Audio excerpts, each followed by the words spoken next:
Hello, my name is Joe. Back again with another review of some of the products that I use during cycling. I'm a little bit sweaty, got back from a recovery ride. I had a race this weekend down in Lake Winona, Indiana at the Fat Skinny Tire Festival. Fantastic race, fantastic event. If you ever get a chance to get to that part of the country, I'd highly recommend getting to that trail. Last episode, or the last video that I took was for my, I talked about my Specialized S-Works shoes, which are at the top end of product, both in price point and in quality and in performance. And so today I thought I'd switch it up and talk a little bit about something else I learned, but something that maybe not so high end and expensive. Something that's pretty simple, and that's a tool carrying case. So over the years I've used several different seat bags to carry my tools. I think the first seat bag that I had was probably a small suitcase, and carried way too many things in it. Since then I've become much more of a minimalist,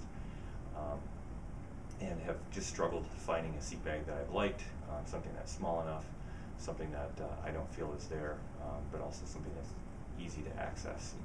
So it finally dawned on me to totally go in a different direction and attempt something different. And what I ended up doing is buying a Lowepro small camera case.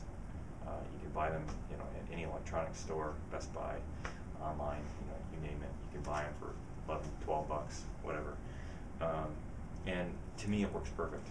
There's a lot of riders that don't like to have that weight in their jersey, prefer to have that weight on their bike, but I have used this, and I think that there's a couple of advantages with having this on your jersey.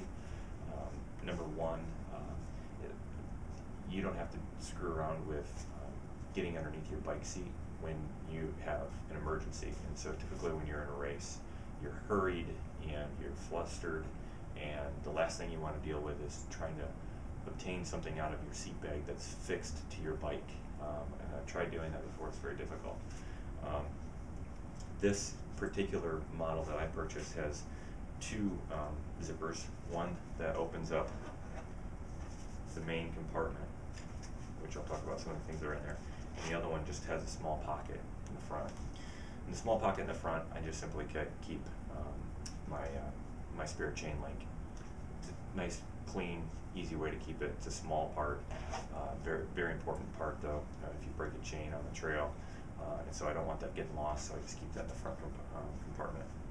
Inside, I've got various tools. I'm able to keep two CO2 cartridges, which I've used before in a race, unfortunately. So I carry two. I've got a small tire wrench, I've got a small Allen wrench, I've got a CO2 dispenser, and a chain tool. And then I also throw my insurance card in there just for good safekeeping. But anyway, this is pretty low profile way to carry your tools. I find it extremely effective and non-obtrusive, so I highly recommend you consider taking a look at something like that and try it out, see if you like it. So anyway, cheap way to carry tools.